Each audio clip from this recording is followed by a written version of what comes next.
Hi everyone, Heather here. Thanks for joining me today. Today I want to do a video about sunlight and healing, particularly cancer, and I want to tie in diet as well because I recently posted something on the Keto Cancer Solution Facebook group and talking about how sunlight is a more crucial factor than diet when it comes to improving your health and healing capabilities and potentials and outcomes. Most people are really shocked to hear this. A lot of people responded on that group to that message by saying, Heather, can you talk a little bit more about this? I don't quite understand the correlation yet. I want to understand the correlation because it's not something that's super widely talked about as of yet. So during this video, I want to share with you why sunlight's so important to the healing process, especially when it comes to healing cancer. And I want to also share here that when I say and mention that sunlight it should be a priority or has more healing potential than diet, I don't want to underestimate the value of diet and the importance of diet because it's super important along the healing journey. However, sunlight provides us with a lot more key elements than diet ever can. Diet can only give us about 1/3 of our healing needs. We can only get about 1/3 of our healing needs met through diet, and this is I'm talking about, a healthy diet, a diet maybe that's nutritional ketosis for some of you, maybe it's more of a seasonal eating diet for some of you. It really depends on where you're at in your healing journey as to what kind of diet you're eating. You should never be eating the same diet 365 days a year.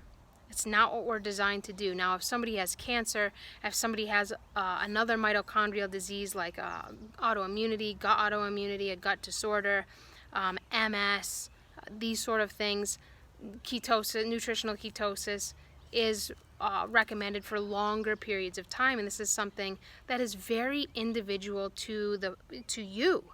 So if you can go and you can pick up a book about nutritional ketosis, about nutrition, about how to heal your metabolism, but know that you're not designed to be in one diet all of the time for your entire life. That's not how we're designed. If we look at how our ancient ancestors ate, they ate very seasonally.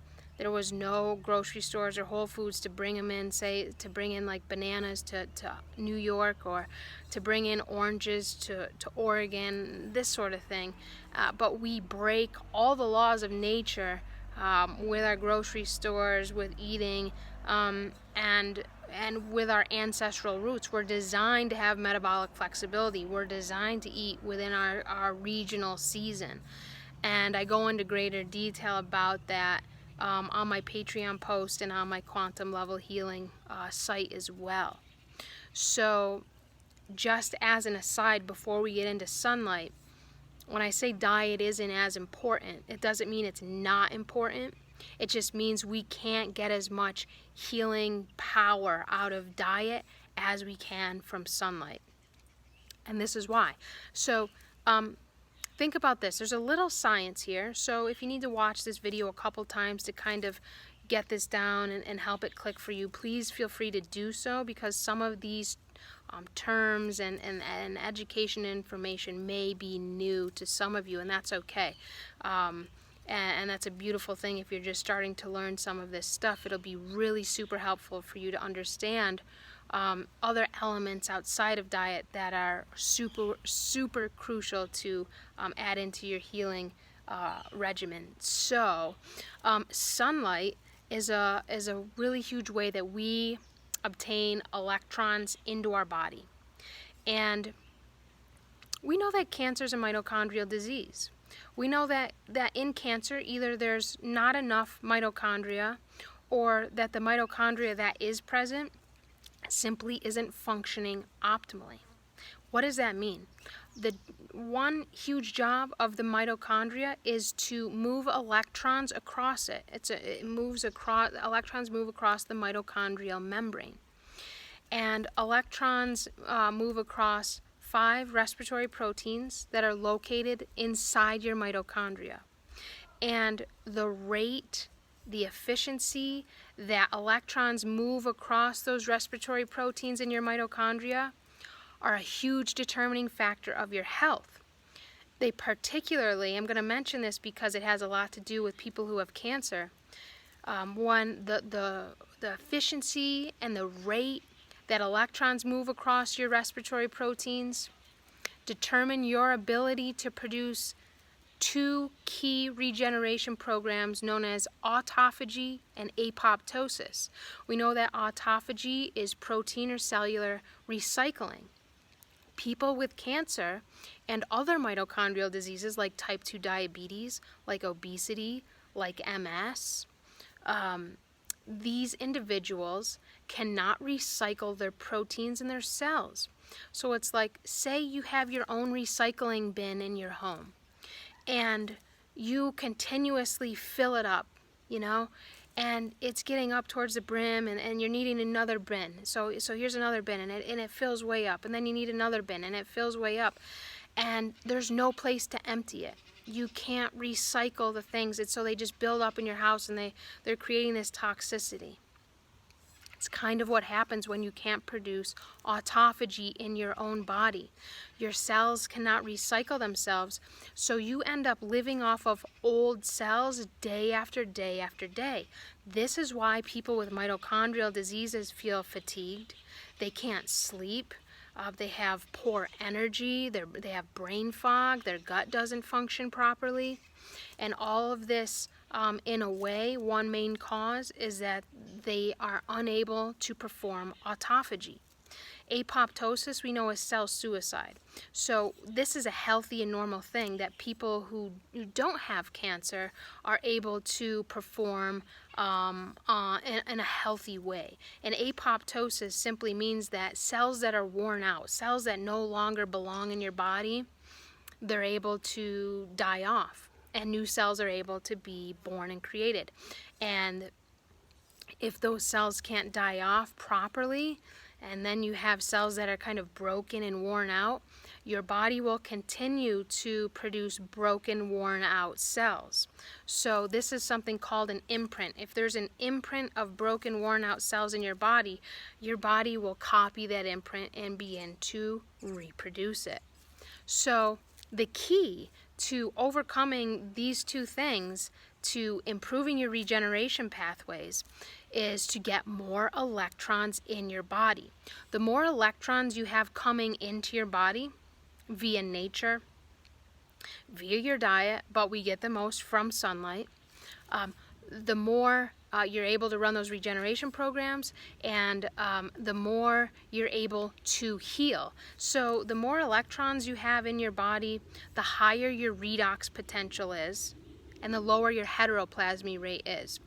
When we look at centenarians, they tend to have super high redox potentials and super low heteroplasmy rates. Now, I go into what those things are more so on my Patreon blog, the Quantum Level, patreon.com/Quantum Level Healing, or you can go to quantumlevelhealing.com. If you're just watching this video, the quantumlevelhealing.com site will be about another month or two before it's launched, but if you're watching this later on, you can go and check that out to learn about redox potential and heteroplasmy rates. But just briefly, redox potential is how much net negative charge is in your cells.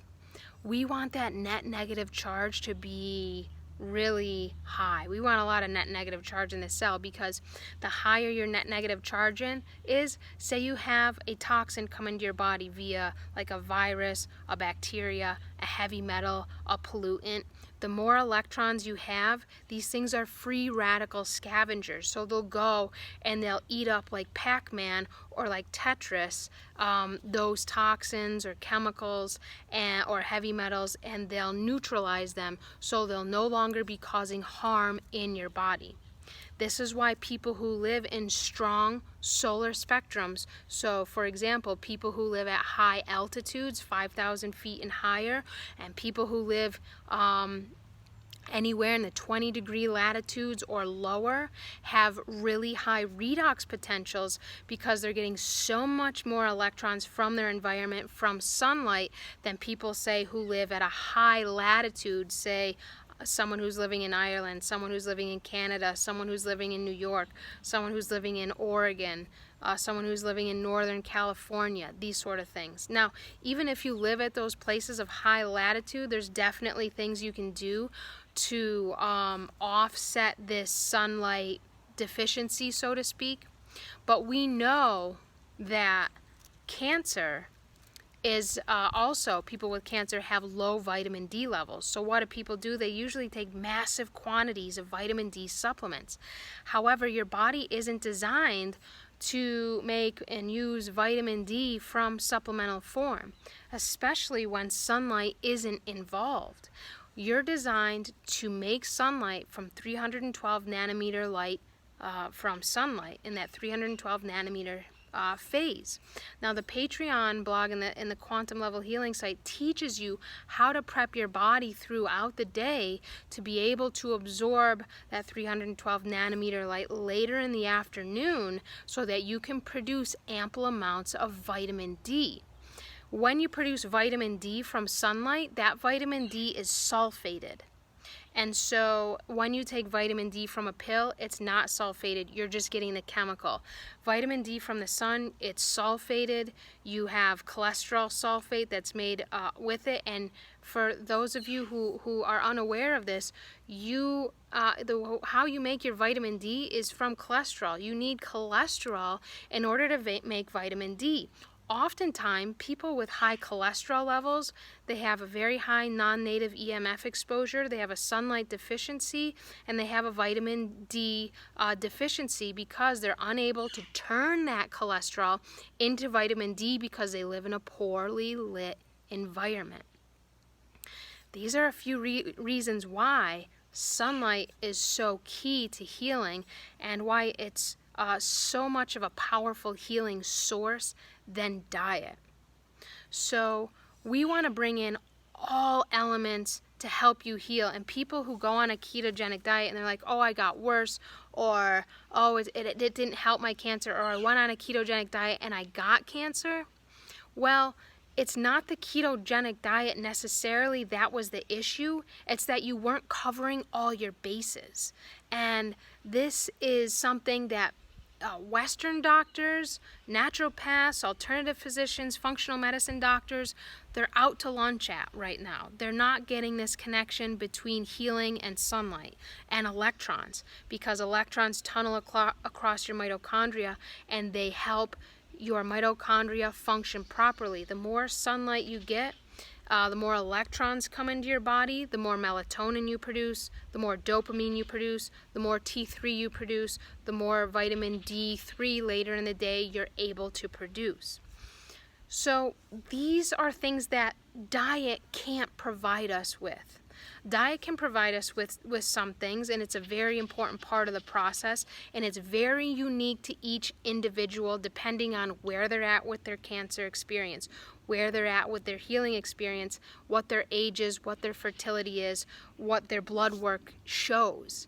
And this is what I do with people. I help to determine when someone reaches out and says, Heather, I want to do some one-on-one healing work with you, we cover all of these integrative bases. We look at, how you can utilize sunlight depending on your geographical location to help improve your healing capabilities and your healing potential and to get those electrons into your body. We look at diet. We look at other ways you can utilize nature to get electrons into your body. So when it comes to healing cancer and any mitochondrial disease for that matter, diet is about this much of the pie and sunlight is about this much of the pie, okay? So we really just need to understand how sunlight functions and benefits our body to understand this connection, to make this connection.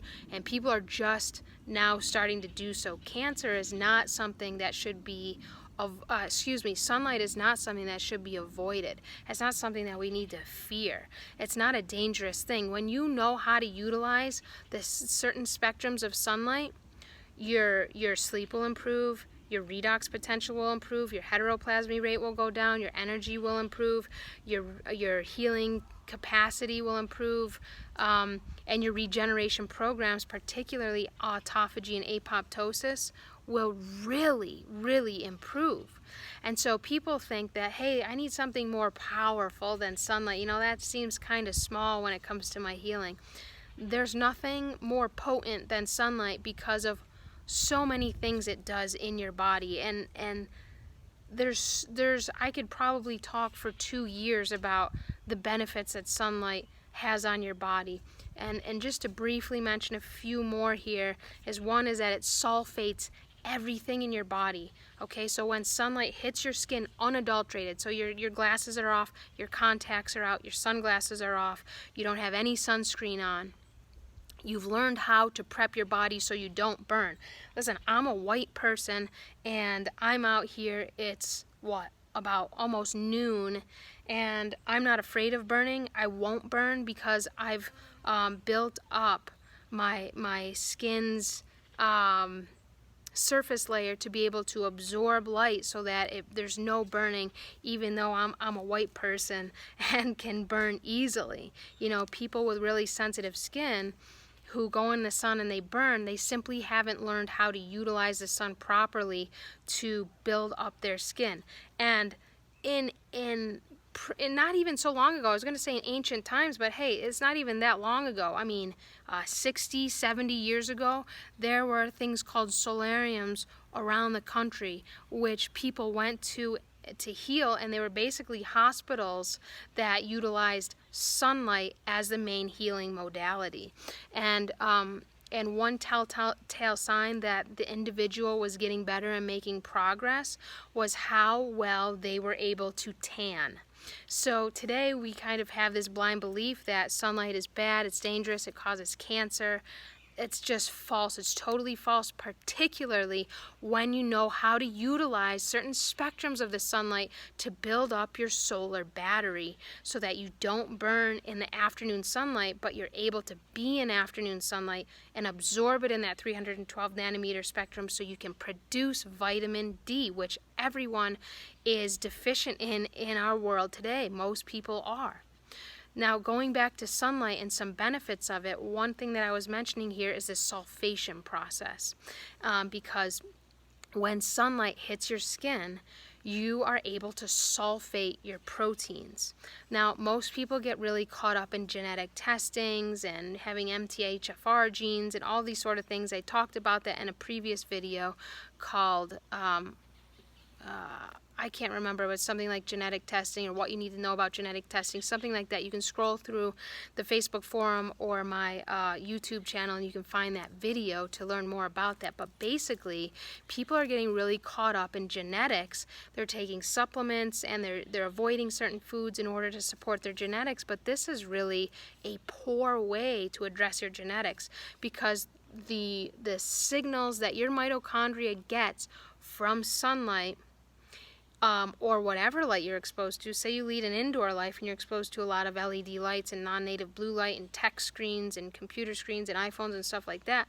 The light signaling that hits your skin determines how the epigenetic signal that's sent from your mitochondria to your genes. So first, it depends on the functioning of your mitochondria as to how your epigenetics are expressing themselves. So if we just focus on the genes, we're missing a whole step of how the genes are actually expressing themselves. And the genes express themselves depending on the environment that you're in. If you're in a poorly lit environment, your epigenetic signaling is going to be poor. You're going to have more SNPs. You're going to have the MTHFR gene. When your light environment is healthy, your mitochondria is going to be healthy, and that epigenetic signaling to your genes is going to be a much more healthy expression. So the way that you're able to detox and methylate depends on the amount of proteins that are sulfated in your body. So how do your proteins get sulfated? By sunlight.